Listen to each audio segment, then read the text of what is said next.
আলু আর ময়দা দিয়ে এত সুন্দর যে একটা নাস্তার রেসিপি তৈরি করা যায় তা আপনারা না দেখলে হয়তো বিশ্বাসই করবেন না। নাস্তাটা বানানো কিন্তু খুবই সহজ, আর দেখতে যেমন সুন্দর খেতেও কিন্তু তেমনই মজা।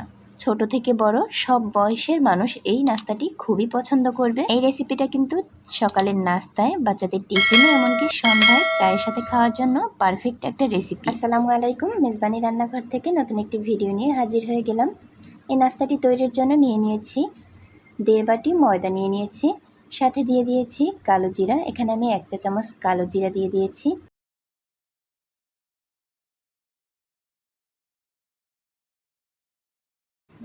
এবার দিয়ে দিব 2 টেবিল চামচ তেল, আরও দিব পরিমাণ মতো লবণ।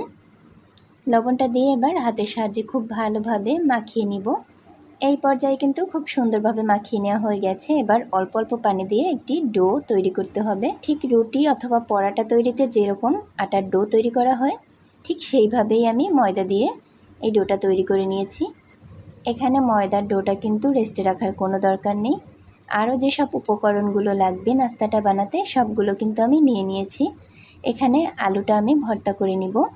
এর জন্য নিয়ে নিয়েছি বোম্বাই মরিচ, দিয়েছি পেঁয়াজ কুচি আর ধনিয়া পাতা কুচি। তার সাথে আরও অ্যাড করব পরিমাণ মতো লবণ। এবার খুব সুন্দর মতো হাত দিয়ে মাখিয়ে নিচ্ছি। মাখানো হয়ে গেলে এর মধ্যে দিয়ে দিব 1 চামচের মতো সরিষার তেল। এবার আবারও একটু মাখিয়ে নিচ্ছি। এই পর্যায়ে কিন্তু ভর্তাটা তৈরি করা হয়ে গেছে। এবার এক সাইড করে রেখে দিব। ভর্তাটা তৈরি হয়ে গেছে। এবার নিয়ে নিয়েছি ময়দার ডোটা। এখানে আমি 3টা লেচি কেটে নিয়েছি। এবার এই 3টা লেচি থেকে একটা লেচি আমি বেলে নিব। ঠিক যেইভাবে পরাটা তৈরি করি ওইভাবেই বেলে নিতে হবে। এইখানে একটু লক্ষ্য করলে দেখতে পারবেন, এইখানে কিন্তু আমি বেশ বড় সাইজের একটি রুটি বেলে নিয়েছি।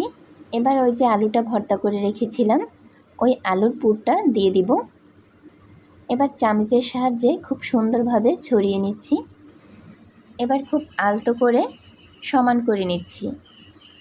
এখানে দিয়ে দিয়েছি 2 সাইডে একটু ফাঁকা রেখেছি, ওইখানে একটু পানি দিয়ে দিয়েছি 2 সাইডেই।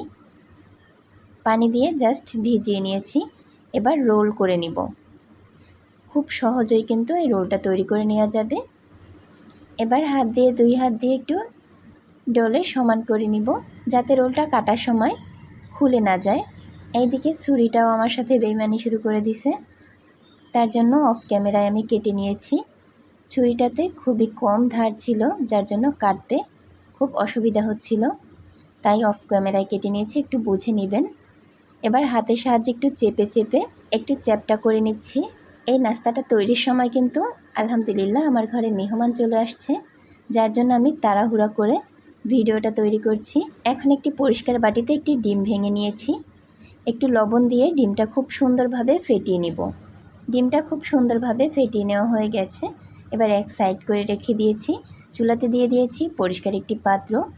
এবার দিয়ে দিয়েছি বেশ খানিকটা তেল দিয়ে দিয়েছি। তেলটা গরম হয়ে আসলে ওই ডিমের মধ্যে ডুবিয়ে একে একে আমি সবগুলো দিয়ে দিব তেলের মধ্যে। এই নাস্তাটা তৈরি করা কিন্তু খুবই সহজ, দেখলেই বুঝতে পারবেন কতটা সহজ, আর খেতেও কিন্তু দারুণ মজা। এই নাস্তাটা কিন্তু ডিম ছাড়াও তৈরি করা যায়। সকালে কিংবা সন্ধ্যার নাস্তায় এরকম একটি রেসিপি থাকলে তো সকাল সন্ধ্যাটা জমে যাবে। এই নাস্তাটা কিন্তু আমার বাসার মেহমানরা এবং আমার বাচ্চারা খুবই পছন্দ করছে। আপনারা একবার ট্রাই করে দেখতে পারেন। আল্লাহ হাফেজ।